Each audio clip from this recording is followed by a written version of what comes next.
Friends, welcome to trader Telugu YouTube channel. ఇంతకుముందు నేను మీకు REIT రిట్స్ గురించి ఎక్స్ప్లెయిన్ చేయడం జరిగింది. ఈ పార్ట్ 2లో మనకు రిట్స్లో మనం స్టాక్ కొనాలంటే మనకు కన్ఫామ్గా కావాల్సినవి ఏందో నేను చెప్తా. ఫస్ట్ రిట్స్లో మనం స్టాక్ కొనాలంటే మనకు డీమట్ అకౌంట్ కావాలి. మీకు డీమట్ అకౌంట్ కింద లేకుంటే కింద డిస్క్రిప్షన్లో లింక్ ప్రొవైడ్ చేస్తా, దాన్ని తీసుకొని ఇన్స్టాల్ చేసుకొని ఆధార్ కార్డ్ పాన్ నెంబర్ ఇచ్చేసి చేసుకోండి. నేను ప్రజెంట్ అయితే గ్రో యాప్ని వాడుతున్నాను. దీనికి annual maintenance charge free, plus మనకు అకౌంట్ ఓపెనింగ్ కూడా ఫ్రీగా ఉంటుంది. అయితే నేను ఇప్పుడు రిట్స్ గురించి చెప్పినా కదా, అయితే మరి రిట్స్ ఏమేమి ఉంటాయి, వాటి ఎలా ఇన్వెస్ట్మెంట్ చేయాలో నేను ఇప్పుడు మీకు లైవ్లో ఎక్స్ప్లెయిన్ చేస్తాను. ఫస్ట్, రిట్లో ప్రధానంగా 4 రకాలు ఉంటాయి. ఒకటి ఎంబసీ ఆఫీస్ రిట్ అని ఉంటుంది. ఈ ఎంబసీ ఆఫీస్ రిట్లో మెయిన్గా మనకు ప్రజెంట్ స్టాక్ వచ్చేసి 449.68 ఉంది. నేను ఇంతకుముందు 427 ఉన్నప్పుడు నేను తీసుకున్నా, ఓన్లీ 23 షేర్లే కొనుక్కున్నా. కానీ ఇప్పుడు నాకు అది ప్రాఫిట్ వచ్చేసరికి 521 వచ్చింది. అయితే మీరు ఒకవేళ రిట్స్లో పెట్టాలనుకుంటే మాత్రం ఈ 52 వీక్ లో ఉంటుంది చూసిండ్రా, ఇది చూసుకోండి. అంటే మెయిన్ అయితే ఈ మధ్యలో కర్జర్ వచ్చినప్పుడు మాత్రమే రిట్స్ని తీసుకోండి. మెయిన్ 410 నుంచి 420 ఆర్ 430 మధ్యలో స్టాక్ వచ్చినప్పుడు రిట్స్ కొనుక్కోండి. ఇవి స్టాక్స్ లెక్క ఒకటేసారి పెరగడం ఒకటేసారి తగ్గడం లాంటి జరగదు. ఓన్లీ ఒక స్టేబుల్గా ఉంటూ కొంచెం తగ్గుతూ కొంచెం పెరుగుతూ ఉంటుంది. ఇది ఈ విధంగా అవుతున్నది. ఇట్లా మీరు ప్రైస్ చేసుకున్న తర్వాత బై అన్ ఆప్షన్ క్లిక్ చేసి మీకు ఎన్ని షేర్లు కావాలో అన్ని షేర్లు చూసుకోండి. ఒక 20 షేర్ అనుకోండి, NSEలో సెలెక్ట్ చేసుకోండి.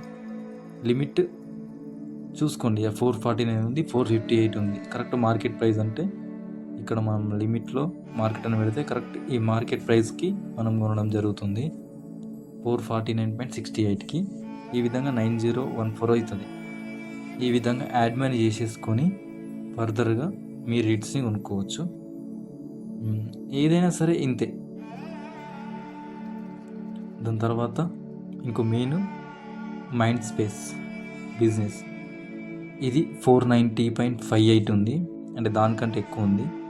నేను దీంట్లో 11 షేర్లు 468.95 ఉన్నప్పుడు తీసుకున్నా. ఇది నాకు 237.93 ప్రాఫిట్ వచ్చింది.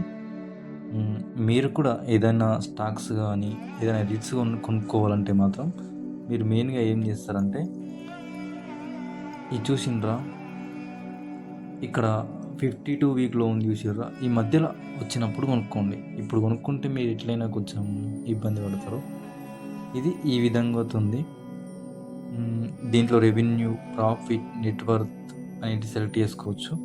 ఏ కంపెనీకి సంబంధించింది, దాని CEO ఎవరు, అది ఎప్పుడు ఫౌండ్ అయింది, ఇది ఏమేమి కార్యకలాపాలు చేస్తుందో మెయిన్ అయితే చూడడం జరిగింది.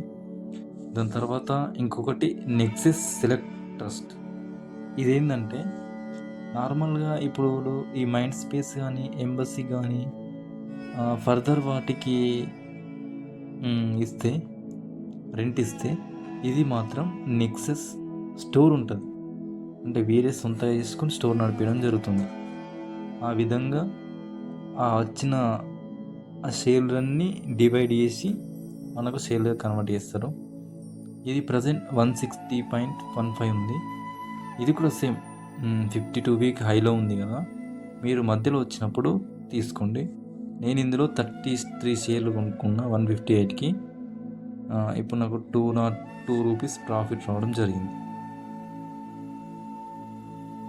ఇలా ఇంకోటి వచ్చేసరికి Brookfield India real trust writ చూసుకోండి. ఇది 1 వీక్లో పెరుగుతూనే ఉంది, 3 మంత్స్లో పెరుగుతుంది, 1 ఇయర్లో పెరుగుతుంది. చూడండి, మనకి ఈ రిట్లు నార్మల్గా 5 ఇయర్స్ ఉంచుకుంటే 22.83% మనకు రిటర్న్ జనరేట్ చేస్తాయి. అది కాబట్టి రిట్స్కి మించింది వేరేది ఏం లేదు. ఇది కూడా సేమ్ 52 వీక్ హైలో ఉంది. 52 వీక్ లో వచ్చినప్పుడు తీసుకోండి. నేను 10 షేర్లు తీసుకున్నాను. ఇప్పుడు నాకు 157.50 ప్రాఫిట్లో ఉన్నాను. ఇది ప్రాఫిట్ నెట్వర్క్. ఇది ఈ బ్రూక్ఫీల్డ్ అనేది ఎంబసీ మైండ్ స్పేస్ కంటే కొంచెం తక్కువగా ఉంటుంది. కానీ ఎనీవే మీకు ఈ రిట్స్ అయితే మెయిన్గా తోడ్పడుతుంది.